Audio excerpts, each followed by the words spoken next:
Hello दोस्तों, welcome to road to IIT. So last time हमने differentiation chapter का basic जो फॉर्मूलाज है वो स्टार्ट कर दिया था। हमने कांस्टेंट का डिफरेंशिएशन, हमने एडिशन और सब्सट्रैक्शन का डिफरेंशिएशन, हमने मल्टीप्लिकेशन का डिफरेंशिएशन, प्रोडक्ट रूल, वो सब हमने देख लिया था।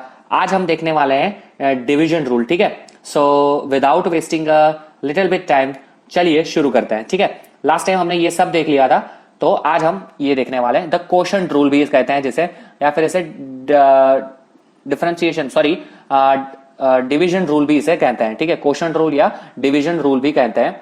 सिंपली क्या कहना चाहता है ये, जैसे हमारा मल्टीप्लीकेशन था वैसे ये डिवीजन के लिए एप्लीकेबल है। ठीक है, क्या है ये, सपोज के दो फंक्शन है, यहां पे लिया गया है u of X and v of X, दोनों का डिवीजन है u of X upon v of X, where u and v both function of x। ठीक है, दोनों के दोनों x के फंक्शन है। ठीक है, यही सीक्वेंस में हमें फॉर्मूला याद रखवाना है। Sequence is also important here. Okay, denominator constant याद रखिए, मेरे साथ बोलना पड़ेगा। डिनोमिनेटर कांस्टेंट न्यूमरेटर का differentiation minus numerator constant denominator का डिफरेंशिएशन अपॉन डिनोमिनेटर का स्क्वायर। ठीक है, फिर से मैं बता रहा हूं, डिनोमिनेटर कांस्टेंट नोमिनेटर का differentiation minus numerator constant denominator का डिफरेंशिएशन डिवाइडेड बाय डिनोमिनेटर का स्क्वायर। ठीक है, आई होप सबको समझ में आ रहा होगा। ठीक है, चलिए एक पेज लेके मैं लिख के भी समझाता हूं फिर से। सपोज कि हमारा एक फंक्शन है y is equal to a by b, ये फंक्शन है, दोनों के दोनों है फंक्शन ऑफ x। ठीक है, तो क्या हो जाएगा बताइए, y dash is equal to denominator constant मतलब b कांस्टेंट, a का differentiation a dash minus numerator constant b का differentiation b dash divided by denominator का square that is b square. ठीक है, आई होप सबको ये समझ में आ रहा होगा। ठीक है, चलिए एक एग्जांपल छोटू सा लिया है मैंने यहाँ पे, f of x is equal to X square plus 7, f of x is equal to X square plus 7 divided by 3x minus 1, X square plus 7 divided by 3x minus 1। ठीक है, तो ये हो जाएगा हमारा u और ये हो जाएगा हमारा v। ठीक है, सिंपली हमें ये सारी की सारी वैल्यूज यहाँ पे फॉर्मूला में पुट करनी है। ठीक है, लेकिन कैसे पुट करनी है वो बहुत ही इंपॉर्टेंट है। ठीक है, हम लोग बार बार पूरा फॉर्मूला लिखेंगे, फिर उसमें वैल्यूज पुट करेंगे, फिर सिंप्लीफाई करेंगे, इतना टाइम हमारे पास नहीं होता है। ठीक है, तो मैं आपको समझाता हूं इसे कैसे सॉल्व करना है। पहले मैं एक पेज ले लेता हूं, मैं यहाँ पे लिख देता हूं f of x is equal to, क्या दिया गया है हमें, X square plus 7 divided by 3x minus 1, X square plus 7 divided by 3x minus 1। ठीक है, X square plus 7 divided by 3x minus 1। Okay, चलिए तो क्या हो जाएगा, मेरे साथ बोलिए, f dash of x is equal to हो जाएगा denominator constant multiplied by numerator का डिफरेंशिएशन। इसका डिफरेंशिएशन क्या हो जाएगा, ये हो जाएगा 2x, 7 का हो जाएगा 0। ठीक है, माइनस साइन याद रखिएगा, इस minus sign is very important. Nominator constant X square plus 7 constant, denominator का डिफरेंशिएशन, इसका डिफरेंशिएशन क्या होगा, 3x का हो जाएगा 3 माइनस 1 का हो जाएगा 0 divided by 3x minus 1 whole square. ठीक है, डिनोमिनेटर का स्क्वायर। ठीक है, हमें साइमल्टेनियसली बोलते जाना है और लिखते जाना है, बार बार फॉर्मूला लिखो फिर फॉर्मूला में वैल्यूज पुट करो, वो काम हमें नहीं करना है। ठीक है, अगर आप नए हो, आप नया स्टार्ट किया, तो आप पहले 1 2 बार 5 बार 10 बार कर सकते हो, लेकिन आगे बढ़ के हमें इसी तरह से डायरेक्ट यही चीज लिखनी है। ठीक है, और इसके बाद फाइनल आंसर लिखना है। जैसे कि एक और स्टेप आप कर सकते हो सिंप्लीफिकेशन के लिए, ये हो जाएगा 3x into 2x that is 6x square minus हो जाएगा 2x माइनस हो जाएगा 3x स्क्वायर माइनस हो जाएगा 21 divided by 3x minus 1 whole square. ठीक है, और इसका और सिंप्लीफिकेशन के बाद हो जाएगा 3x square minus 2x minus 21 divided bye, ये हो जाएगा 3x माइनस 1 होल स्क्वायर। ठीक है, आई होप सबको समझ में आ रहा होगा। This will be our final answer. ठीक है, चलिए हम आगे बढ़ते हैं। देखिए है 3x square minus 2x minus 21 divided by 3x minus 1 whole square. इन लोगों ने सारा का सारा, आप वीडियो पॉज करके ये देख सकती है कि न्यूमरेटर कांस्टेंट लिया। ठीक है, न्यूमरेटर कांस्टेंट, डिनोमिनेटर का डिफरेंशिएशन माइनस डिनोमिनेटर कांस्टेंट लिया यहाँ पे, और न्यूमरेटर का डिफरेंशिएशन लिखा है। ठीक है, और यहाँ पे है डिनोमिनेटर का होल स्क्वायर। ठीक है, और फिर उसको सिंप्लीफाई करके फाइनली यही आंसर हमारे सामने आ रहा है। ठीक है, तो multiplication rule and division rule या फिर कोशेंट रूल, सारा का सारा दोनों के दोनों बहुत ही इंपॉर्टेंट हो जाते हैं डिफरेंशिएशन के पर्सपेक्टिव से, ठीक है। तो चलिए आगे बढ़ते हैं। ओके, इसके साथ हमारे पास आ जाता है rule number 7, that is also very important, that is chain rule. Chain जैसे होती है ना, चेन आपने देखी होगी कि एक होता है, उसके साथ दूसरा भी कनेक्टेड होता है, फिर उसके साथ तीसरा भी कनेक्टेड होता है, चौथा भी कनेक्टेड होता है। इसी तरह से ये है, तो इसीलिए हम इसको बोलते हैं चेन रूल, ठीक है। मैं पहले सेंटेंस पढ़ता हूं। If y is a function of u, y is a function of u, ठीक है, मैं लिखता भी हूं, y is a function of u, okay, that means y is equal to f of u, y is a function of u, that means y is equal to f of u, and u is a function of x, and u is a function of x, ठीक है, that is u is equal to g of x, then the derivative of y with respect to x is, मतलब हमें y का differentiation चाहिए with respect to x, ठीक है। तो हम कैसे लिखेंगे, अगर आप ही बताओ मुझे यहां से यहां जाना है, मुझे यहां से यहां जाना है, डायरेक्ट मैं जा सकता हूं, ठीक है, हमें ये फाइंड करना है, ठीक है, ये फाइंड करना है, that means dy by dx find करना है, ठीक है, हमें ये फाइंड करना है, डायरेक्ट जाना है। लेकिन मैथ्स में कोई डायरेक्ट चीज नहीं होती है भैया, मैथ्स में तो आपको पाथ ही फॉलो करना है। तो पहले मैं यहां से यहां जाऊंगा, फिर यहां से यहां मतलब dy बाय du, ठीक है, multiplied by du by dx, ठीक है। यहां से यहां गया मैं और फिर यहां से यहां गया, अगर यहां पे आगे कुछ होता तो मैं ऐसे ही चेन बढ़ाता जाता, that's why it is known as chain rule. यहां पे चेन बढ़ती ही जाती है, ठीक है। तो दिख रहा है आप, dy by D X is equal to dy by D U into D U by D X. आप ऐसा भी सोच सकते हैं, यहां पे dy बाई डी एक्स है तो ये डी यू कैंसिल हो गया, तो अल्टीमेटली क्या आ जाएगा, dy बाई डी एक्स, ठीक है। आप ऐसा भी सोच सकते हैं, ये गलत नहीं है, सॉरी, ये गलत नहीं है, ये 101% है सही, आप ऐसा भी सोच सकते हैं। मैं ऐसा भी लिख सकता हूं कि dy बाई डी एक्स है, तो सपोज कि मैं इसको ऐसा भी लिख सकता हूं, dy बाय डी यू के साथ मल्टीप्लाई भी कर दिया और डिवाइड भी कर दिया, और मैं ऐसे सेपरेट भी उन दोनों को लिख सकता हूं। तो ये भी सोचना सही है, कैंसल आउट होके ये ultimately dy by D X ही बन जाता है, ठीक है।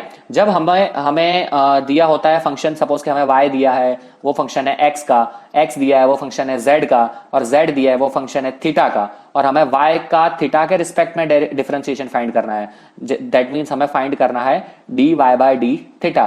तो हम कैसे आगे बढ़ेंगे, हम लिखेंगे dy बाई डी एक्स, ठीक है, यहां से यहां गया, फिर यहां से यहां जाऊंगा तो dx बाई dz, ठीक है, फिर लिखूंगा dz बाई डी थीटा, ठीक है। तो ये हो गया हमारा चेन। अगर आगे कोई और नंबर होता, आगे और कोई वेरिएबल होते तो यहां पे एडअप होते जाते। आप देखिए ये दोनों कैंसल, ये दोनों कैंसल, तो फाइनली क्या बचेगा, dy बाई डी थीटा, ठीक है। ऐसा कैंसल होता नहीं है, हमें एक्चुअली हमारे पास डायरेक्ट इन दोनों का फंक्शन नहीं है, इसीलिए हम पहले ये फाइंड करेंगे, उसका मल्टीप्लाई ये करेंगे, उसके बाद मल्टीप्लिकेशन में ये करेंगे। ये सिर्फ मैं समझाने के लिए बता रहा हूं कि this is ultimately same thing, ठीक है, ये अल्टीमेटली सेम ही चीज है, ठीक है। आई होप सबको समझ में आ रहा होगा। This is nothing but a chain rule, ठीक है, चेन की तरह ही आगे बढ़ता जा रहा है, इसीलिए इसका नाम दिया गया है चेन रूल, ठीक है। चलिए आगे बढ़ते हैं। ओके, यहां पे एक एग्जाम्पल हमें दिया गया है। क्या एग्जाम्पल हमें बता रहा है ये, कि यहां पे है y is equal to X square minus 5 whole raise to 4। अच्छा, ओके, यहां पे मुझे ये क्वेश्चन में कुछ गड़बड़ लग रही है, there might be a printing mistake. Actually पीछे जाके मैं देखता हूँ, शायद तक क्वेश्चन मिस हो गया होगा हमारा से। ओके, चलिए ये क्वेश्चन छोड़ देते हैं, इसको रहने देते हैं। यहाँ क्वेश्चन में कुछ डिफरेंस है, u दिया है लेकिन y की बात यहाँ पे नहीं की गई है, शायद तक यहाँ पे u रेज टू 4 होगा मल्टीप्लिकेशन में, भी कुछ डिफरेंट होगा। ओके, चलिए ये देखते हैं। ये बहुत ही अच्छा क्वेश्चन मुझे मिला था, तो मैंने यहाँ पे लिया है आप लोगों के लिए। क्या बोला है, प्रोडक्ट रूल अप्लाई करने के साथ कैसे हम क्वेश्चन को टैकल करते हैं वो यहाँ पे बताया गया है। यहाँ पे देखिए, ये है X square into x cube dash मतलब डिफरेंशिएशन डेरिवेटिव, ठीक है। मैं इसको डायरेक्ट भी लिख सकता हूं यार, मैं पहले डायरेक्टली, मुझे पता है, ठीक है, ये मुझे डायरेक्टली पता है। X square into x cube क्या होता है, एक्स टू 5, उसका डैश 5 आगे, 5 माइनस 1 दैट इज 4, तो 5x टू 4 मुझे पता है, ठीक है, ये मुझे पता है डायरेक्टली। लेकिन let's try with the product rule. Product rule सही है या नहीं वही चेक करने के लिए है, ठीक है। तो प्रोडक्ट रूल से यहाँ पे हम ट्राई करते हैं, ठीक है।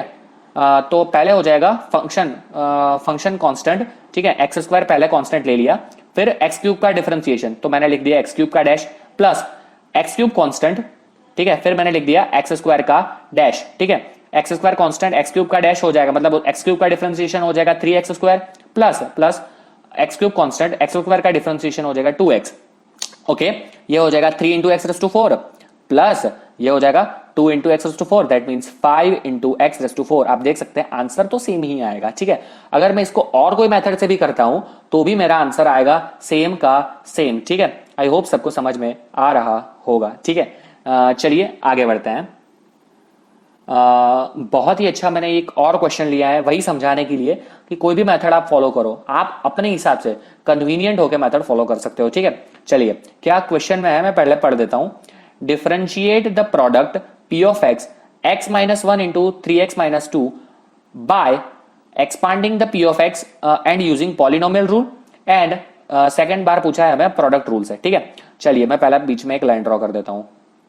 पहली चीज हमें बोली है x minus 1 into 3x minus 2 को पॉलिनोमियल एक्सपांड कर दो, ठीक है। चलिए भैया कोई दिक्कत नहीं, पी ऑफ एक्स क्या है ये x minus 1 into 3x minus 2, ठीक है। एक्सपांड करता हूं तो क्या हो जाएगा 3x square minus 3x minus 2x plus 2, ठीक है। तो ये हो जाएगा 3x square minus 5x plus 2। अब इसका डिफरेंशिएशन मैं लिखता हूं तो p डैश x, इसका डिफरेंशिएशन क्या हो जाएगा 3x स्क्वायर का डिफरेंशिएशन गाइस 2 आगे 6 इंटू x हो जाएगा 2 माइनस 1 दैट इज x, ठीक है। आई होप सबको समझ में आया होगा। माइनस इसका डिफरेंशिएशन 5, x का डिफरेंशिएशन 1 प्लस 2 का डिफरेंशिएशन हो जाएगा 0, वो मैं नहीं लिख रहा हूं, तो ये हो जाएगा हमारा फाइनल आंसर 6x माइनस 5, ठीक है। आई होप सबको समझ में आया होगा। ये बहुत ही बेसिक चीज है, ये कुछ यहाँ पे क्या बोलते हैं रॉकेट साइंस नहीं है, ठीक है। लेकिन हाँ हम एक चीज यहाँ पे प्रूव करना चाहते हैं इसलिए हम ये कर रहे हैं, ठीक है। चलिए मैं दूसरा कलर ले लेता हूं इसके लिए। अब बोला है प्रोडक्ट रूल से करिए, okay no problem. P of X is equal to क्या है x minus 1 into 3x minus 2, ठीक है। प्रोडक्ट रूल बोला है कोई दिक्कत नहीं। पी डैश ऑफ एक्स क्या हो जाएगा आप मुझे बताइए। पहला constant x minus 1, first thing constant, दूसरे का डिफरेंशिएशन, इसका डिफरेंशिएशन क्या होगा, इसका डिफरेंशिएशन गाइस 3x माइनस 2 का हो जाएगा 3, ठीक है। 3 का 3x का डिफरेंशिएशन 3 माइनस इसका 0 प्लस लिखने के बाद ये कांस्टेंट 3x माइनस 2 कांस्टेंट, इसका डिफरेंशिएशन क्या होगा x माइनस 1 का हो जाएगा इंटू 1, ठीक है। x का 1 इसका 0, ठीक है। चलिए ये हो जाएगा 3 अंडर मल्टीप्लाई 3x माइनस 3, ठीक है, plus 3x minus 2 that means 6x minus 5, ठीक है। ये हो गया इक्वेशन 1, ये है इक्वेशन 2, दोनों आंसर है सेम, ठीक है। आई होप सबको समझ में आया होगा, ठीक है। अब आप अपने से डिसाइड करो कि आपको ये मेथड फॉलो करना है या आपको ये मेथड फॉलो करना है, मैं आप पे छोड़ता हूं, ठीक है। ओके चलिए आगे बढ़ते हैं। ये शायद तक हमारा लास्ट क्वेश्चन है, ठीक है। बहुत ही ब्यूटीफुल क्वेश्चन है, एक ही साथ 4-5 चीजें ये टैकल करवाता है। तो इसके लिए मैं क्या करूंगा, इसके लिए मैं एक नया ही वीडियो बना देता हूं, ठीक है। चलिए मैं पहले करता हूं, मैं आपको बोलता हूं आप इसे होमवर्क कर लीजिए, ठीक है। ये मैं आपको दे देता हूं होमवर्क के फॉर्म में, ठीक है। आप सब इस तीनों के तीनों आंसर को मुझे कमेंट सेक्शन में बताइए, ठीक है। आप मुझे इन तीनों के बारे में कमेंट कर दीजिए कि आपका आंसर तीनों के बारे में क्या आ रहा है, ठीक है। बहुत ही ब्यूटीफुल क्वेश्चन है ये, इसको मैं नेक्स्ट बार में आपको टैकल करके दिखाऊंगा, ठीक है। चलिए तो आप मुझे कमेंट करके बताइए कि आपका आंसर क्या आ रहा है। So thank you for watching this video guys, please like share and comment. Answer मुझे कमेंट करना मत भूलिएगा, नेक्स्ट वीडियो में मैं इसका सॉल्यूशन आपको करवा दूंगा, ठीक है। चलिए थैंक यू।